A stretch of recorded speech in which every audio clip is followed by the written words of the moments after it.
नमस्कार मित्रांनो, आज 10 जुलै लपंडाव या मालिकेच्या आजच्या भागात आपण पाहणार आहोत.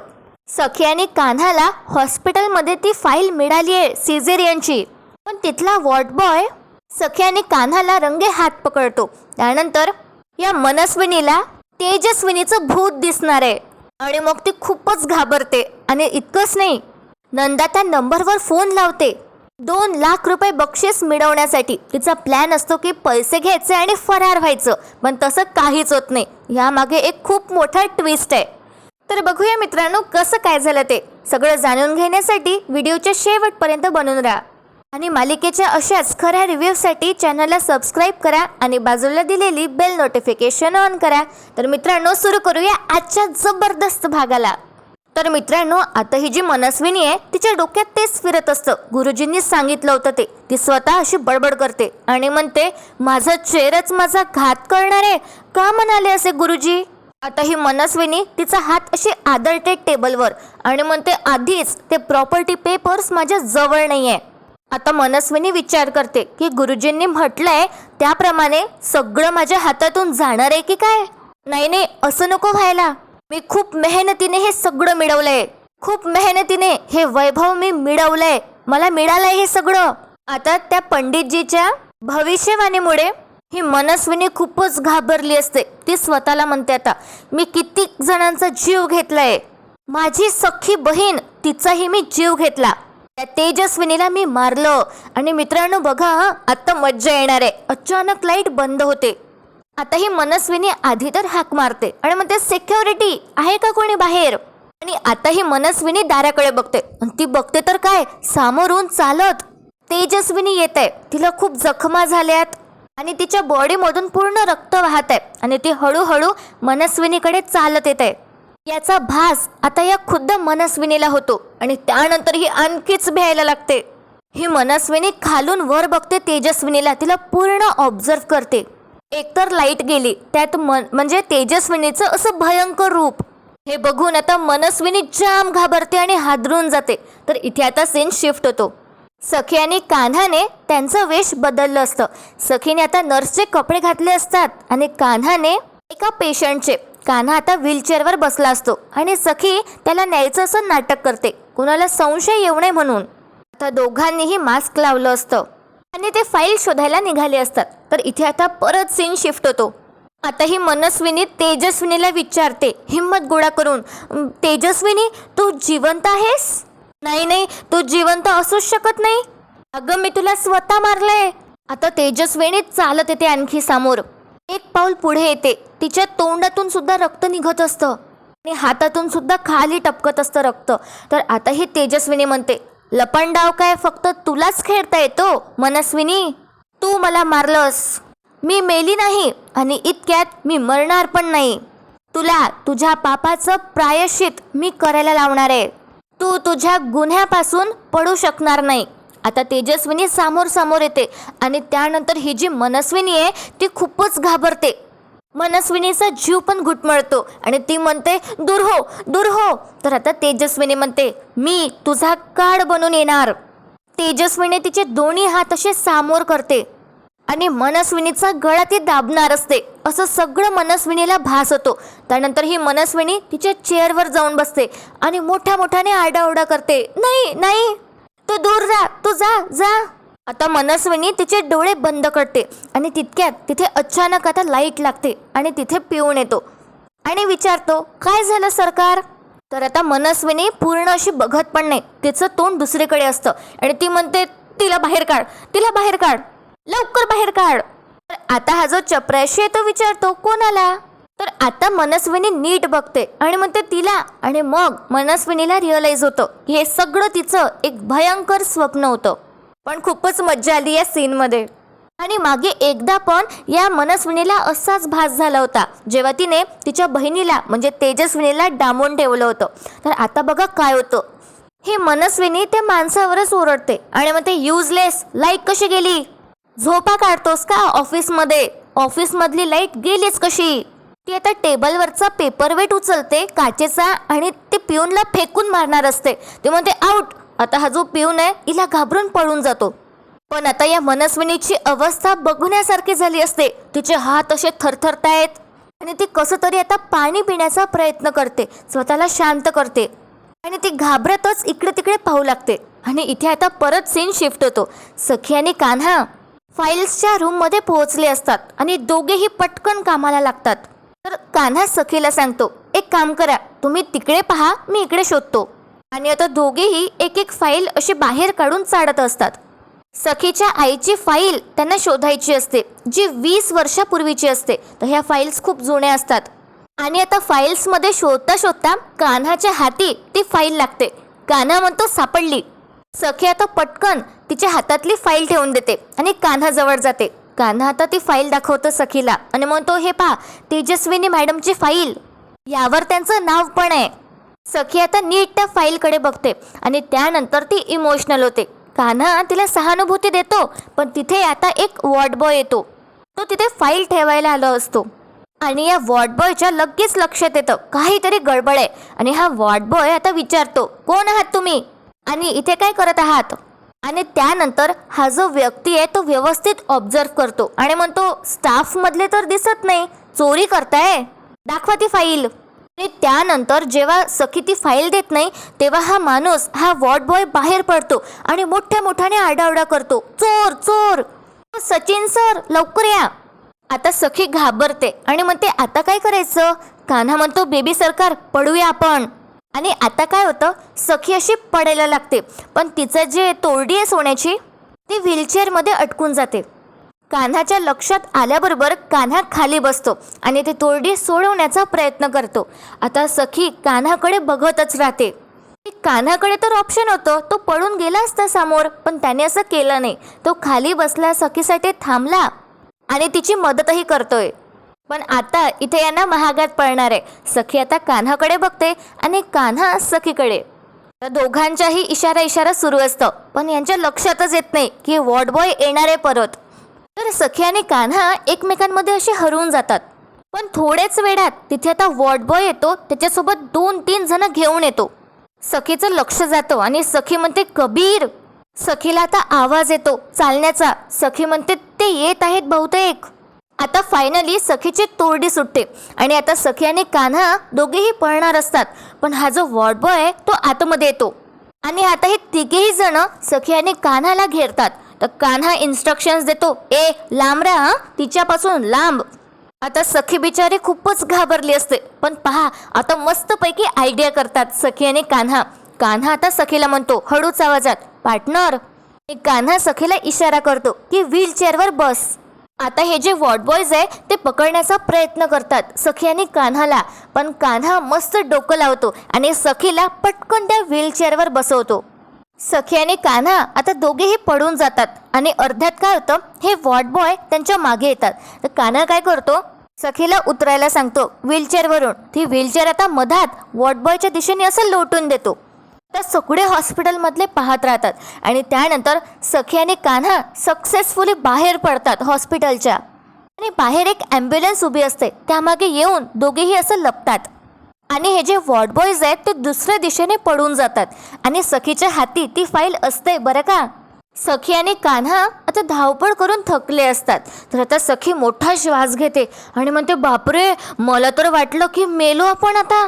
कान्हा म्हणतो, सन्हा आहोत आपण, असं कसं. तर कान्हा सखीला विचारतो, बरं तुमचे पैंजण व्यवस्थित आहे ना, आणि पाय कसं आहे.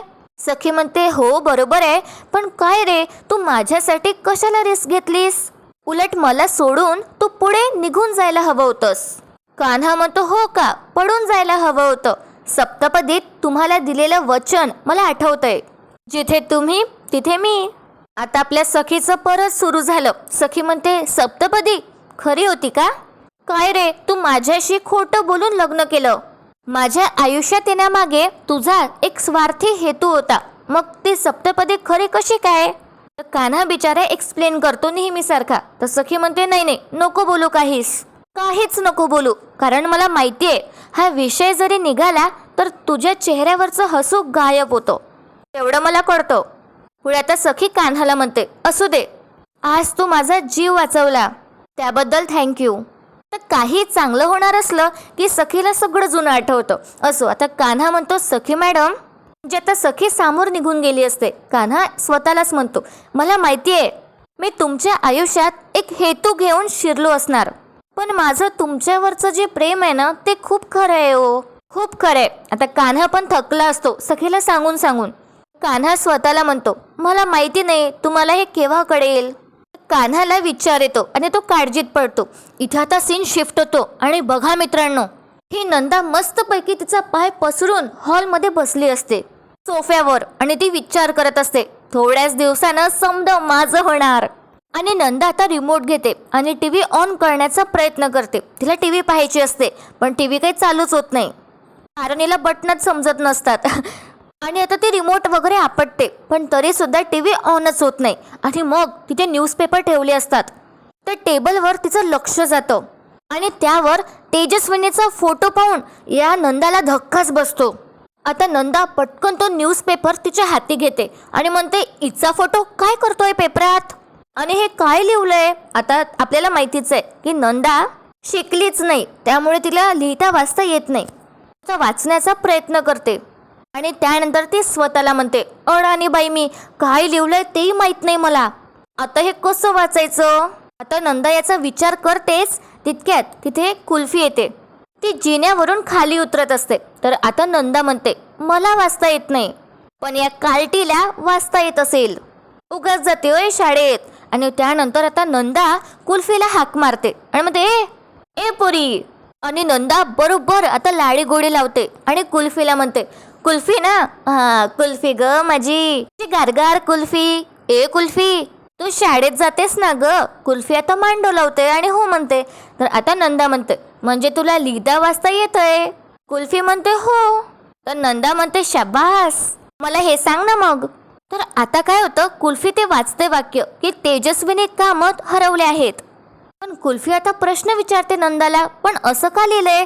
तर नंदाच्या चेहऱ्यावरचा रंग सुडतो, कारण तिला वाटत असतं की हे फक्त तिलाच माहिती आहे की खरी तेजस्विनी जिवंत आहे. आता नंदा स्वतःला म्हणते, तेजस्विनी कामत हरवल्यात असं कोण लिहितं आणि ही बातमी कोणी टाकली असेल. म्हणजे कोणीतरी आहे जो तेजस्विनी कामतला शोधतोय. तर आता कुल्फी विचारते नंदाला, पण तेजस्विनी काकू तर देवाघरी गेल्यात ना, मग असं का लिहिलंय पेपरमध्ये की त्या हरवल्यात. तर बघा मित्रांनो, आता ही नंदा इतकं काम झालंय तर ही टोन चेंज करते आणि म्हणते, तुला कशाला पाहिजे ग, नसतात चौकशा चोमडे. तर कुल्फी म्हणते, तुम्हीच सांगितलं होतं मला वाचून दाखवायला. तर नंदा म्हणते, मग काय झालं, मग काय नसतात चौकशा करायच्या, जेवढं सांगितलं तेवढंच करायचं. तुला अभ्यास बिभ्यास आहे की नाही, चल जा कर अभ्यास. कुल्फीच्या हाती पुस्तकं असतात. ती म्हणते ओके. कुल्फी आता जाणार तर आता ही नंदा परत हाक मारते. इतकी मतलबी बाई आहे नाही, ही नंदा परत बोलावते कुल्फीला आणि म्हणते, ए ग कुल्फी, माझी कुल्फी. अगं बाई, तुझी मी चेष्टा केली, तुला आहे की नाही मी गारगार आईस्क्रीम देणार. आता याच्या पुढे काय लिहिलंय ना मला ते वाचून सांग. तर आता बिचारी कुल्फी वाचते आणि सांगते, जो कोणी यांना शोधून देईल त्याला 2 लाख रुपये देण्यात येतील. तर आपल्याला तर माहितीच आहे की ही नंदा आणि तिची मुलगी मनस्विनी दोघीही किती लालची आहे. तर नंदा म्हणते, अगो बाई 2 लाख. तर पुढे आता कुल्फी सांगते, आणि यावर आहे की नाही मोबाईल नंबर पण लिहिलाय. तर नंदा म्हणते, हो का ग, नंबर पण आहे, बरं बरं घे हा. नंदा तिचा फोन काढते आणि म्हणते, ह्या फोनमध्ये आहे की नाही हा नंबर टाक. तर कुल्फी आता नंदाची मदत करते, तो नंबर टाकते आणि हा नंबर असतो कान्हाचा. तर तो नंबर आता ही डायल करते चुकून, जी कुल्फी आहे ती. आणि कुल्फी म्हणते, सॉरी, नंबर होता की नाही तो चुकून डायल झाला, कॉल लागला होता, मी कट केला आता. तर आता नंदा फोन हिसकते कुल्फी जवळून आणि म्हणते, काय ग, तुला असं पुढे पुढे करायला कोणी सांगितलं, जेवढं सांगितलं तेवढंच करायचं ना, चालली आपली. आणि आता जी कुल्फी आहे तिचे हावभाव चेंज होतात, ती बिचारी सॅड होते. तर आता ही नंदा म्हणते, अगं चेष्टा केली ग, चेष्टा केली, थांब तू. आणि बघा मित्रांनो, ही नंदा आहे, तिने म्हटलं होतं कुल्फीला की ही तिला आईस्क्रीम देणार आहे, पण ती काही चिल्लर काढते आपल्या बटव्यातून आणि म्हणते, हे घे चॉकलेटच खा, आईस्क्रीम राहू दे आता. आणि हे बघ, पुढचा खेप आला की नाही तर तुला 1 रुपया जादा देते, पण यातला ना कोणाला काही सांगायचं नाही बरं का. आता कुल्फी सगळं बघत असते. नंदा आता तेवढा जो पेपर असतो ज्यावर तेजस्विनीची बातमी आहे ती तो पेपर फाडून टाकते. ती स्वतःजवळ ठेवते आणि कुल्फीला म्हणते जा. आणि नंदा पण तिच्या खोलीत जाते. आणि आता खूपच मज्जा येणार आहे. ही नंदा बघा काय करते. तर इथे आहे ना ही कुल्फी विचार करत असते की हे काय सुरू आहे. पण इथे आता नंदा तिच्या खोलीत येते. न्यूजपेपरची कटिंग उघडून बघते आणि वाचते, तेजस्विनी कामत हरवल्यात. हिची माहिती देणाऱ्यासनी 2 लाख रुपये मिळणार. बाई 2 लाख असं ही नंदा स्वतःला म्हणते. आणि म्हणते बापरे 2 लाख रुपये आपण घ्यायचे. आणि मग ही नंदा आता तर 2 लाख रुपये मिळवायचेच. आता नंदा स्वतःला म्हणते असं बोलायला पाहिजे की पहिल्या फोनातच आपला काम झाला पाहिजे. नाहीतर बोलणंच फेल व्हायचं माझं. नाही असं नको व्हायला. चला आपण आहे ना प्रॅक्टिस करूया. आणि नंदा आता फोन लावत नाही तर ती फोनवर बोलायची प्रॅक्टिस करते आधी. आणि अशी ती बोलते, ए मुर्द्या तुला तेजस्विनी कामतचा पत्ता पाहिजे ना. मेल्या मला विचार, मला बरोबर माहिती आहे तिचा पत्ता. पण त्याच्या अगोदर ते बक्षिसाचे 2 लाख रुपये माझ्या हातावर ठेवायला पाहिजेत. मग सांगते तुला तेजस्विनी कामतचा पत्ता. आणि बघा मित्रांनो काय होतं. असं फोनवर बोलते ही नंदा आणि फोन ठेवते. पण तिथे बाहेर मनस्विनी उभी असते आणि ती सगळं ऐकून घेते. त्यानंतर आता मनस्विनी नंदाचा डायलॉग मारते आणि म्हणते येड्याची जत्रा मेली. आणि आता नंदाला रिअलाइज होतं आणि तिला धक्काच बसतो. तिला माहितीच नसतं की आता मनस्विनी तिथे येणार आणि सगळं ऐकून घेणार. आता या नंदाने स्वतःच्याच पायावर कुऱ्हाडी मारली. पण मित्रांनो आता या मनस्विनीला पण हे माहिती होतं की तेजस्विनी जिवंत आहे. आता ही काय करते, मनस्विनी खोलीत येते आणि म्हणते याचाच अर्थ ती तेजस्विनी जिवंत आहे. आणि एवढंच नाही, ती जिवंत आहे हे तुला माहिती होतं. आता नंदा ते पेपर कटिंग लपवते तिच्या मागे आणि खूपच ती घाबरते. तर तिला माहिती असतं की आपली पोरगी काय काय करू शकते. आणि मित्रांनो आजचा भाग इथेच संपतो. आणि उद्याच्या भागात आपण पाहणार आहोत की आता कुल्फीने कान्हाच्या फोनवर मिस कॉल दिला असतो. म्हणून कदाचित कान्हा त्या नंबरवर परत कॉल करून पाहतो. दुसरीकडे असाही सस्पेन्स क्रिएट केलाय की तेजस्विनी तो फोन उचलते आणि हॅलो कोण बोलतंय असं ती म्हणते. आता कोणाचा फोन कोणाला लागलाय हे आपल्याला उद्या समजणार. पण त्यानंतर आता हिला माहिती होतं मनस्विनीला की नंदाने खूप मोठी गोष्ट लपवली आपल्यापासून. त्यामुळे आता ती गन बाहेर काढणार आहे आणि तो सीन आपल्याला उद्या पाहायला मिळणार आहे जेव्हा मनस्विनी स्वतःच्या साईला टॉर्चर करते. ही नंदा पण काही कमी नाही आहे. आणि दुसरीकडे आता सखीला सत्य समजणार आहे. कान्हा तिला सांगणार आहे की सखीची आई जिवंत आहे. आणि मग जेव्हा तिला हे सगळं कळेल की कान्हाने अशी बातमी वगैरे छापली आहे तेव्हा ती ऑफकोर्स आता कान्हावर भडकणार. तर कान्हा हे सगळं कसं हँडल करतो येणाऱ्या भागात आपण बघूया. तुम्हाला आजचा भाग कसा वाटला मित्रांनो कमेंट करून नक्की सांगा. आजच्या रिव्ह्यूमध्ये मी थोडे जास्त एफर्ट्स टाकलेत, थोडी जास्त एनर्जी लावली. तर तुम्हाला कसं वाटलं खरंच मला कमेंट करून सांगा. व्हिडिओला लाईक करा, चॅनलला सबस्क्राईब करा आणि आपला व्हिडिओ शेवटपर्यंत पाहण्यासाठी खूप खूप धन्यवाद.